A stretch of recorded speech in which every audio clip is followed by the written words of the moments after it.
Hi and hello there, collective. My name is Yan. Welcome new subscribers, returning Istambuyers. Thank you sa inyong walang sawang love at support for me. At kung di nyo pa alam, mayroon pa tayong main channel, ang The High Priestess.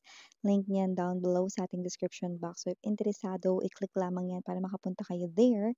Araw-araw nag-upload tayo ng collective readings doon. No? At syempre, kung hanap ninyo ay reading per zodiac sign, doon nyo rin po yan matatagpuan. At yun nga ng ating concept for today. Actually, ang araw na 'to dedicated talaga ito 'no, sa talagang, pinakatanong ninyo mga babes sa inyong heart 'no. So dun sa kabilang channel nagsimula na nga tayo, puwede kayong manood dun 'no.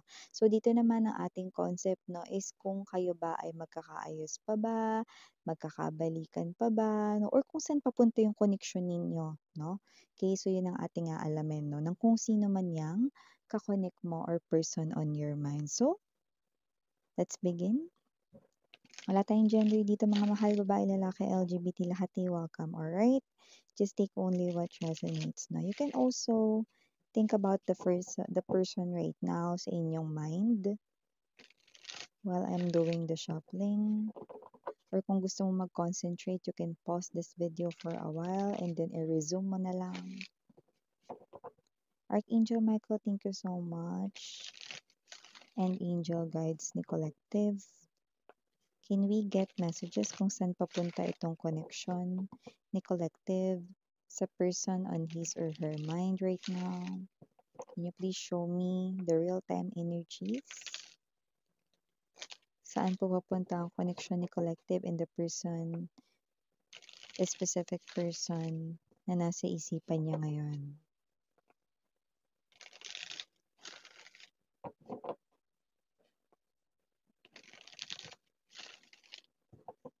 Alright, so let's go ahead and check these messages coming from the Spirits in Angel Guides Universe. King of Coins, King of Cups, Nine of Swords. We also have here the Two of Cups. Oh, Five of Swords. Also have here the Eight of Cups. Andito rin present ang the Emperor, Ace of Coins, here then Justice. We also have here the Two of Coins, the Wheel, Nine of Coins, and bottom of the deck, we've got the Strength card energy. Oh! Yan, no? Alam mo ba, okay, isa sa pinaka nakikita ko rito, no, actually, yung pinaka nasa thoughts nitong person na ito, no, is ayokong maging single. Yun, no? Ayokong maging single, no? Miss yan, paano naman kami? Wala naman akong ka-connect ngayon pero meron akong iniisip na person pero kasi magulo kami ngayon, hindi ko alam kung saan kami papunta. Gusto ko siya pero hindi ko alam kung gusto niya ako. Ayan 'no. Malinaw na malinaw mga babes 'no. This person right in here 'no, gusto ka rin niya.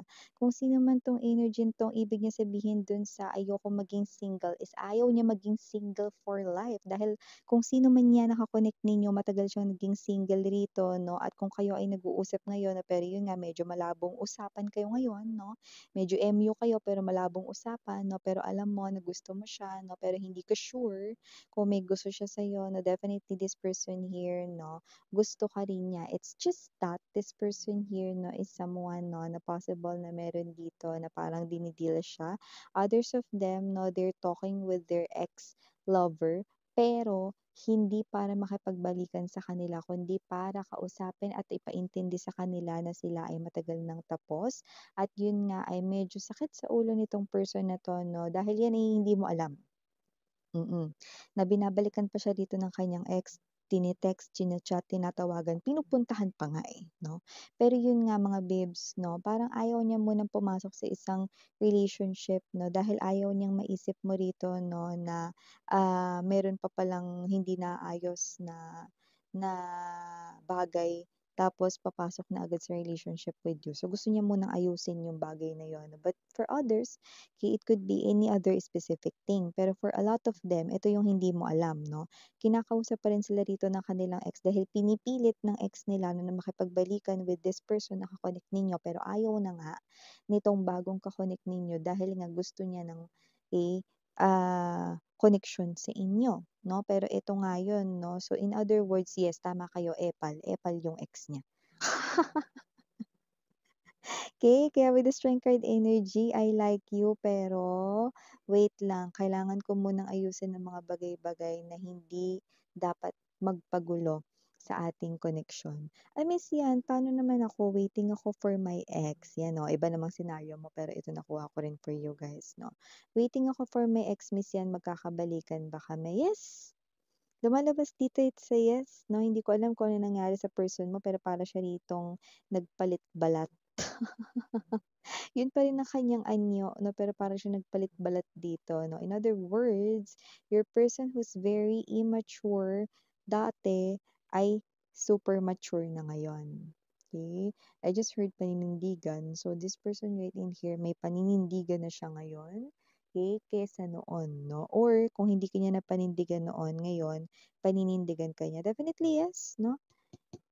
Magkakabalikan kayo rito and this time mas magiging matibay, mas magiging stable 'no, at yung dati ninyong relationship ay ngayon magiging commitment na. So kung sino man 'tong person na 'to, yes 'no, kayo ay magkakabalikan. Kaya mga babes 'no, ito man ay bagong person na ka-connect ninyo, magulong usapan man ito ngayon 'no, or yung iba naman ito yung ex ninyo 'no, na hindi mo alam kung magkakabalikan pa kayo, isa lang ang papuntahan nito 'no. Nakikita natin dito that this person here, no, is still wants to connect with you guys, no? Why? Because this person loves you. And yun yung pinakarason na nakikita ko rito. Bakit yan magsistay sa'yo? Or kung ex mo yan, bakit yan babalik sa'yo? Dahil mahal kita. Yun, no? At gusto niya nang maging tapat rito sa inyo, no? With the King of Pentacles energy, yan ang nakikita ko rito main energy. Gusto niyang ibuga this time. And with the Nine of Swords right in here and the Justice, no?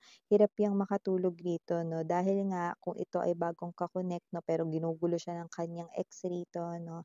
This person right here wants commitment. Justice energy is commitment 'no, wanting marriage with you guys 'no, not just a wedding ceremony. So nakikita natin dito that this person's, feelings for you 'no, is meron talaga 'no, very evident yan dito 'no, and kung sino man ito gusto niya na rin bilisan 'no, na maiayos dito 'no, yung, um, situation with his or her ex 'no. Kasi nga yung ex niya, medyo parang ayaw pa siyang pakawalan 'no, nagmamakaawa ito sa kanya 'no, pero ayaw na talaga ng iyo ritong bagong ka-connect 'no, kung sino man 'yan 'no, na person na nagugustuhan mo, okay.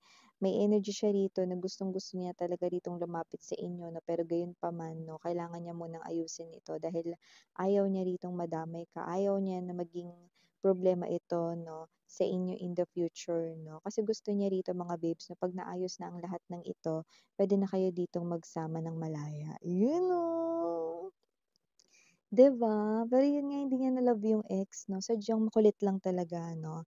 Matigas lang talaga yung ulo ng ex kasi love na love siya. Parang na-realize nung ex niya rito 'no, na isa siyang malaking kawalan, yun 'no. 'Di ba? And that person na tinutukoy niya is now in love with you guys, yan.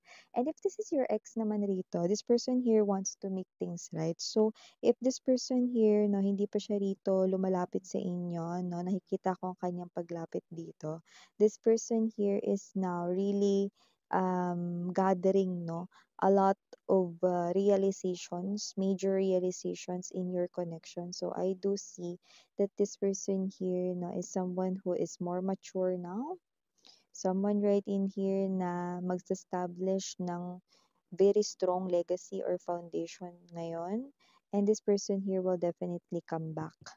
Wheel of Fortune, no? This is an energy here of wanting a second chance here with you guys, no? And alam niya, no, na hindi talaga rito magiging happy na 101% ang life niya rito, no, without you. So definitely, yan man ay bagong kakonek or yan man ay isang magulong usapan or yan man yung ex mo rito, no, na hindi mo alam kung babalik pa. Strength energy is what I'm picking up sa kanila. So lumalabas rito 'no, na hindi nila kaya ritong mabuhay ng wala ka. Okay, ayaw nila ritong maging single habang buhay, no? So definitely, if it is your ex-lover right in here, at kahit pahirapan mo pa siya rito, no, na makabalik, no, bago mo siya rito tanggapin, kung tatanggapin mo siya, hindi ka niya susukuan, ipupurso ka niya with the strength card right in here. Or if this is someone right in here, no, na hindi mo alam kung gusto or mahal ka ba niya rito, no, eh, kung ito man ay yung situation mo, well, inaayos niya lang rito yung gusot with his or her ex, no, para malaya na siya ritong mahalin kayo. Ay! Kaya naman 'no, sa mga nagtatanong kung saan papunta ang inyong connection 'no, if you will allow sweetheart 'no, kasi it's up to you pa rin naman 'no. So if you will allow this person here to enter your life, then I am seeing a beautiful marriage 'no, sa inyong dalawa at ang pagsasama ninyo ay talagang magiging sobrang matagumpay dito 'no, Two of Cups energy, okay. Whether this is your ex-lover or whether this is a new person right in here 'no, na hindi mo alam or wala kang kasiguraduhan, definitely when you hold hand with this person will not let go of you. You know, so I do see that this person right in here, possible na iniisip mo at ikaw itong nasa Nine of Swords energy no, na hindi mo alam kung babalik ba itong tao na 'to, hindi mo alam kung minamahal ka rin ba niya o may gusto siya rito sa inyo 'no. Well, ito yung answers na 'yan mga babes. And let's see 'no, dahil ito ay natabig natin, look at that, Eight of Wands energy. See? Action, communication, definitely, "I'm coming for ya." Yan, no? "I'm coming for ya." Eight of Wands indicates travel, "I want to go see you." Okay? Eight of Wands also indicates communication, "I will message you, I will call you." Definitely Eight of Wands, actions, no? So expect some kind of actions coming from this person here, no? Well, walang duda. This person here, eh, loves you. And yun yung nakikita ko nag-ooperate sa kanya ritong veins, sa kanya ritong cells, no? Para i-pursue rito ang inyong connection. Wow! So yeah, for the initials right in here, yes, we do have. Andito unang-una, no, capital letter K, capital letter J. We also have here capital letter H. And for other letters, doesn't have to be capital, mga babes. No, we have here letter U. We also have here the letter E. Andito rin ang letter R. We also have here the letter N. We also have here the letter L. Andito rin ang letter C. And last but not the least, the letter S. Okay. And yeah, for the added informations, no, whoever this energy is, na possible na mahilig siyang magsuot ng mga hoodies or jacket, or maybe ginagamit niya kasi yun kasi malamig sa office or sa pinagtatrabahuhan niya, just take out this resonates, or kung nasan man siya ritong lugar, because others of them, no, you could be LDR right now, like physically apart, no, there's distance here, no, so possible na kung nasan siya medyo malamig doon, na pwedeng Baguio, Tagaytay, or other countries na malamig, okay, or malamig yung klima or climate, no? And also, whoever this energy is, others of them, meron ditong clue na possible that they are away from their family. They could be living independently right now, no? Pwedeng sila ay nakatira ngayon mag-isa, no? Sa nirerentahan or nagbo-boarding house dito mag-isa, no? Maybe because of their work, no? May ganun din ditong lumabas na energy. And this person right in here is also someone, no, na nakikita ko dito, they are doing something with their hair. So, parang they always conscious, no, sa kanilang hair dito. Parang gusto nila laging maayos, ganun, no, or whatsoever. So, whatever the case may be, just take how this resonates, no. And also, I'm picking up that this person here is someone, no, na nakikita natin dito, very, very tahimik lang siya dito, no. And kapag ka nagpapakita siya dito at nag-express ng love, this person here tends to blush right away, no, or to get a little shy, you know. Shy type yarn. This person here is also a night person. Possible na itong person na 'to doesn't have to be na sa gabi yung work niya, pero pwede 'no. Pero kahit hindi sa gabi yung work niya, parang may energy siya rito 'no, na alive siya 'pag gabi. So maybe this person here is someone na nakakausap mo more likely at night time, or maybe this person here enjoys 'no, yung energy ng mas marami siya kasing nagagawa 'no, parang nakakapanood siya ng mga movie series 'no, sa kanyang phone or nakakapaglaro, mas nakakapag-relax siya 'pag gabi, I don't know 'no. So may gano'n siya klase ng energy. And last but not the least, clue right here na about this person, maybe this person here tends to color his or her hair. It doesn't have to be that it's vibrant 'no. Possible na dark brown, hindi nalalayo sa dark or sa brown na family color or even black 'no, 'yan. Okay, kasi yung iba sa kanila lumbas dito 'no, na maybe they have white hairs already. Yung iba doesn't have to be na siya ay older sa inyo sa age siya. Ibig sabihin nito kasi 'di ba yung iba, okay, depende 'no, puwedeng yun ay nasa, genes 'no, ng kanilang family. So, parang yung iba bata pa lang 'no, may gano'n na, may mga parang mga white hairs na 'no, mga gano'n, okay. So, doesn't have to be madami, okay, but I'm seeing that this person here is coloring his or her here. So yeah, these are all the messages you've got right here, no, for being nosy or pakialamera dito sa inyong reading, no, about your connection with this, whoever it is, no, that you are trying to know. Okay, his or her feelings for you, his or her thoughts for you, no, and where this connection talaga papunta. So yeah, these are all the messages. Thank you so much. Again, I'm Miriana on ni Sarah ngayon Love and Light. Ayan.